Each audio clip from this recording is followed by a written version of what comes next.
लगभग 7 साल बाद एक बार फिर से इजराइल और फिलिस्तीन एक दूसरे के आमने सामने हैं।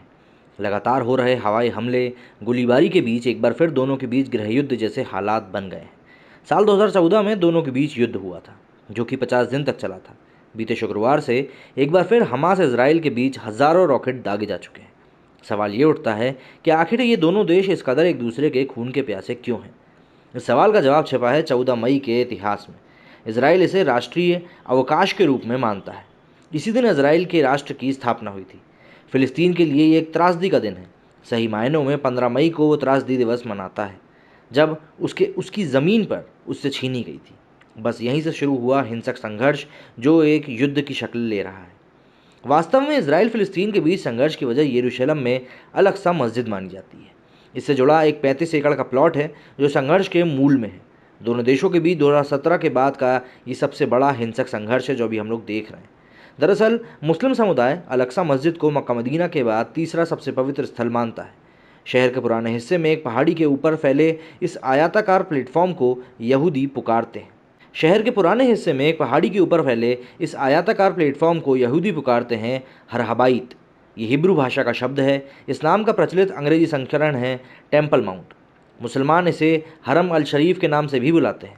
वहीं इसराइल के यहूदियों के नाम भी वहीं इसराइल के यहूदियों के अलावा ईसाई भी इस जगह को अपने लिए पवित्र मानते हैं। यहूदी मानते हैं कि इसी जगह पर उनके ईश्वर ने वो मिट्टी संजोई थी जिससे एडम का सृजन हुआ। एडम यानी पहला पुरुष, जिससे इंसानों की भावी पीढ़ियां अस्तित्व में आई। यहूदियों की एक मान्यता जुड़ी है टेम्पल माउंट से। उनके पैगंबर थे अब्राहम। अब्राहम के दो बेटे थे, इस्माइल और इजाक। एक दफ़ा ईश्वर ने अब्राहम से उनके बेटे इजाक की बलि मांगी। ये बलि देने के लिए अब्राहम ईश्वर की बताई जगह पर पहुंचे। यहाँ अब्राहम इजाक को बलि चढ़ाने ही वाले थे कि ईश्वर ने एक फरिश्ता भेज दिया। अब्राहम ने देखा कि फरिश्ते के पास एक भेड़ खड़ा है। ईश्वर ने अब्राहम की भक्ति, उनकी श्रद्धा पर मुहर लगाते हुए इजाक को बख्श दिया। उनकी जगह बलि देने के लिए भेड़ को भेज दिया। यहूदियों के मुताबिक बलिदान की वो घटना इसी टेम्पल माउंट पर हुई थी। इसलिए इजराइल के राजा किंग सोलोमन ने करीब 1000 ईसा पूर्व में यहाँ एक भव्य मंदिर बनवाया। यहूदी इसे कहते हैं फर्स्ट टेम्पल। आगे चलकर बेबीलोन सभ्यता के लोगों ने इस मंदिर को नष्ट कर दिया। इसके उलट मुसलमानों का मानना है कि पैगंबर मोहम्मद रात की यात्रा के दौरान मक्का से चलकर अल-अक्सा मस्जिद आए थे। जन्नत जाने से पहले यहाँ रुके थे। 8वीं सदी में बनी ये मस्जिद पहाड़ पर स्थित है। इसे दीवारों से घिरा हुआ पठार के रूप में भी जाना जाता है। मुस्लिमों के मुताबिक इस्लाम की सबसे पवित्र जगहों में पहले नंबर पर है मक्का, दूसरे नंबर पर है मदीना, तीसरे नंबर पर है हर अलम शरीफ, यानी जेरूसलम का वो 35 एकड़ का अहाता जिसे इस्लामिक मान्यता का संबंध कुरान से माना जाता है। कुरान के मुताबिक सन 621 की एक रात की बात है। पैगंबर मोहम्मद एक उड़ने वाले घोड़े पर बैठकर मक्का से यरूशलेम आए। यहीं से वो ऊपर जन्नत में चढ़े। यहाँ उन्हें अल्लाह के दिए कुछ आदेश भी मिले। मोहम्मद एक उड़ने वाले घोड़े पर बैठकर मक्का से यरूशलेम आए। यहीं से वो ऊपर जन्नत में चढ़े। यहाँ उन्हें अल्लाह के दिए कुछ आदेश भी मिले। जाहिर सी बात है, सबसे प्राचीन मान्यताएं यहूदियों की हैं, क्योंकि क्रिश्चियनिटी, इस्लाम दोनों यहूदी धर्म के बाद आए हैं। यहूदियों पर हमला किया रोम साम्राज्य ने। उन्होंने यरूशलेम पर कंट्रोल किया। फिर आए मुसलमान। उन्होंने यरूशलेम को अपने कंट्रोल में कर यहाँ धार्मिक इमारतें बनवाईं। फिर आगे चलकर ईसाइयों ने मुस्लिमों में धर्म युद्ध हुआ। इसमें पहला ही युद्ध यरूशलेम के लिए लड़ा गया था। ये फर्स्ट क्रूसेड के तहत जुलाई 1099 में ईसाइयों ने यरूशलेम को जीत लिया। मगर ये जीत ज़्यादा समय तक बरकरार नहीं रह सकी। 1187 में मुसलमानों ने यरूशलेम को वापस हासिल कर लिया। उन्होंने हरम अल शरीफ का प्रबंधन देखने के लिए वक्फ यानी इस्लामिक ट्रस्ट का गठन किया। पूरे कंपाउंड का कंट्रोल इसी ट्रस्ट के हाथ में था। यहाँ गैर मुस्लिमों को प्रवेश की अनुमति नहीं थी। सदियों तक ऐसी ही व्यवस्था बनी रही। फिर आया 1948 का साल। इस बरस गठन हुआ इसराइल का। इसराइल यरूशलेम को अपनी राजधानी बनाना चाहता था, क्योंकि उनकी पवित्रतम जगह, उनका टेम्पल माउंट यहीं है। यहूदियों की ही तरह दुनिया भर के मुसलमानों की भी आस्था यहीं से जुड़ी हुई है। इसी कारण मुसलमान पहले से इसराइल के गठन का विरोध कर रहे थे। ऐसे में यरूशलेम टेम्पल माउंट का कंट्रोल अगर इसराइल को मिल जाता तो भयंकर खून खराबा होता। ऐसे में संयुक्त राष्ट्र की देखरेख में दुनिया के बड़े देशों ने एक मसौदा बनाया, जिसे कहा गया पार्टीशन रेजोल्यूशन। इसमें प्रस्ताव दिया गया कि फ़िलिस्तीन को 2 भागों में बांट दिया जाए, एक हिस्सा यहूदियों का तो दूसरा हिस्सा फ़िलिस्तीनियों का। यरूशलेम पर अंतर्राष्ट्रीय नियंत्रण की बात कही गई। इसराइल मसौदे पर राजी था, मगर अरब मुल्कों ने इसे खारिज कर दिया और दोनों पक्षों के बीच संघर्ष हुआ। 1967 में युद्ध हुआ। इसी संघर्ष का एक अध्याय था 1967 का 6 डे वॉर। इस युद्ध में इसराइल की जीत हुई।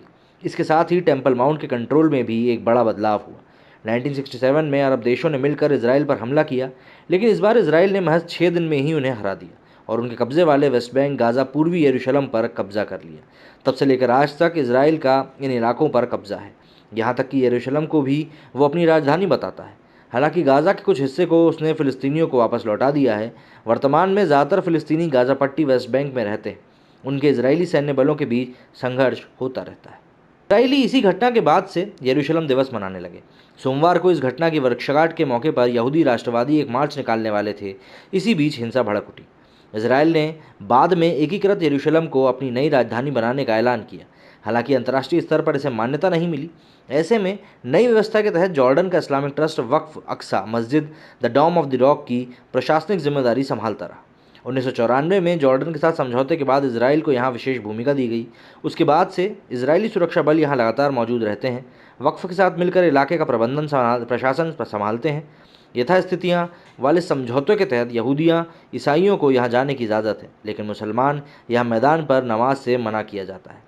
यहाँ यहूदी पश्चिमी दीवार के पास पवित्र पठार के ठीक नीचे प्रार्थना करते हैं, जो पहले टेम्पल माउंट की 4 दीवारी थी। इजरायली पुलिस ने यहाँ बड़ी संख्या में लोगों को जुटने से रोकने के लिए 12 अप्रैल को बैरिकेड्स लगा दिए थे। रमज़ान के महीने में फ़िलिस्तीनी मुस्लिम यहाँ बड़ी संख्या में जुटते हैं। उसने कुछ दिनों बाद अल-अक्सा मस्जिद में नमाज के लिए लोगों की संख्या सीमित कर दी। वहीं हज़ारों की संख्या में आए फ़िलिस्तीनियों को वापस भेज दिया गया। इसके बाद से इसराइल फ़िलिस्तीन के चरमपंथी समूह हमास के बीच संघर्ष तेज़ हो गया। तनाव इसराइल से दूर बाकी देशों में भी दिख रहा है। इंटरनेट पर भी लोग बट गए हैं। कोई इसराइल के सपोर्ट में हैशटैग लगा रहा है, तो कोई फ़िलिस्तीन की तरफ से अपील कर रहा है। मगर कुल मिलाकर देखिए तो इस प्रकरण में सिवाय निराशा के कुछ नहीं मिलता। पिछले 10 सालों में दोनों पक्षों के बीच शांति वार्ता ठप है। फ़िलिस्तीन लीडरशिप बटी हुई है। फ़िलिस्तीनियों नेशनल अथॉरिटी हमास के बीच दरार है। ऊपर से जब हमास हिंसा करता है तो आम फ़िलिस्तीनियों का पक्ष कमज़ोर हो जाता है। नतीजा ये कि इसराइल फ़िलिस्तीन फिर से युद्ध की ओर बढ़ता दिखाई दे रहा है।